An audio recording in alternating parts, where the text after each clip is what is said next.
আপনারা যারা ভাবতেছেন যে হিরো আলম আইলে দেশে আইলে হিরো আলমের মুখোমুখি হবে আমাদের দেশের প্রশাসন বা হিরো আলমের মানে বিচারের আওতায় আনা হবো, সম্পূর্ণ ভুল ভাবতেছেন।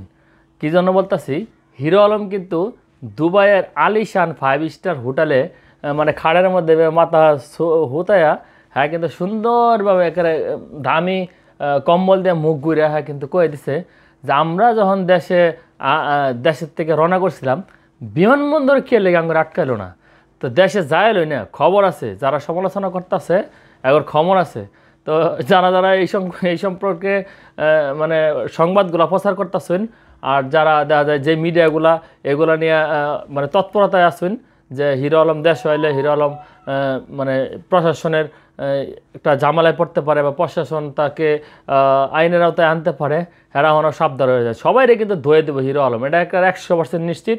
হিরো আলম সবাইরে ধুয়ে দিব, হ্যাঁ রেডি হয়ে আইতেছে। আর দুবাইয়ে হ্যাঁ যে পরিমাণ সম্মান পাইছে, বিশেষ করে সাকিব আল হাসান, তারপরে আমাদের এই যে দিঘি, হ্যাঁ অন্যান্য যে সমস্ত অডিয়েন্স মানে অন্য জাগরে সবাই দেখবার লেগে গেছিলো, সব অডিয়েন্সরে হ্যাঁ কিন্তু এই মানে নিজের বলে দাবি করে আলছে অলরেডি।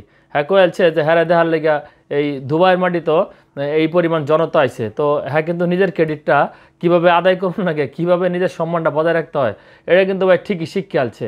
তো যারা এই বিষয়ে সমালোচনা করতেছেন এরা হনাও একটু পিছের দিকে আয় পড়েন, নাহলে কিন্তু আপনাদের ভবিষ্যৎ খারাপ আছে। এই হিরো আলম আয়া মানে দেশ নামার পরে যে কী পরিমাণ দুলাই দিব এটা কিন্তু আমরা অনেক কল্পনা করার হইতেছি।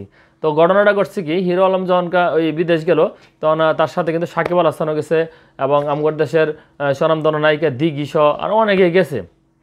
কিন্তু আমাদের একজন পুলিশ কর্মকর্তা হারুনুর রশিদ সাহেব উনি বলছেন যে তাদেরকে নাকি নিউজটা জানানো হয়েছিল, জানানোর পরেও তারা এই ধরনের একটা কী বলে যে খুনির চার্জশিটভুক্ত আসামি তার আর কি গেছে, ওই দাওয়াতে নিমন্ত্রণে গেছে। এটা যাওয়ার জন্য নৈতিকতার দিক থেকে সাকিব আল হাসান কাজটা ঠিক করছে না। কিন্তু সাকিব আল হাসান কিন্তু ভাই দেশে আয় আজকে একটা 93 রানের একটা বিশাল একটা ইনিংস খেললে সে কিন্তু জবাব দিয়ে দিছে।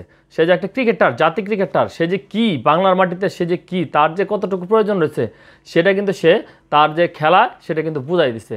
এখন হিরো আলম সাহেব দেশে আয়া এটা কীভাবে বুঝাবো জনগণের, এই যে মানে লক্ষ লক্ষ মানুষ যে দেখতেছে যে বিভিন্ন ধরনের সমালোচনা করতেছে আর বিভিন্ন ধরনের কন্টেন্ট ক্রিয়েটাররা তারা যে কন্টেন্ট তৈরি করতেছে হিরো আলমের বিরুদ্ধে, এখন সে এগুলারে কীভাবে নিব বা কীভাবে এগুলারে তিনি মানে হ্যান্ডেল করবো, এটা হচ্ছে একটা দেখার বিষয়। সাকিব আল হাসান সে যে বিশ্বের 1 নম্বর অলরাউন্ডার, সে কিন্তু প্রমাণ করে দিচ্ছে দেশে সে কিন্তু প্রায় 100 করে ফেলছিল। আজকে খেলার মধ্যে তিনি কিন্তু খুবই ভালো পারফরমেন্স করছে, 93 রানের একটা অনবদ্য ইনিংস কিন্তু খেললে সে তার কিন্তু মুখ্যম জবাব দিয়ে দিছে। এখন হিরো আলম কী জবাব দেয় জাতি সেটা দেখারই প্রত্যাশা রয়েছে। তো সকলের মতো আমরাও প্রত্যাশা রয়েছি।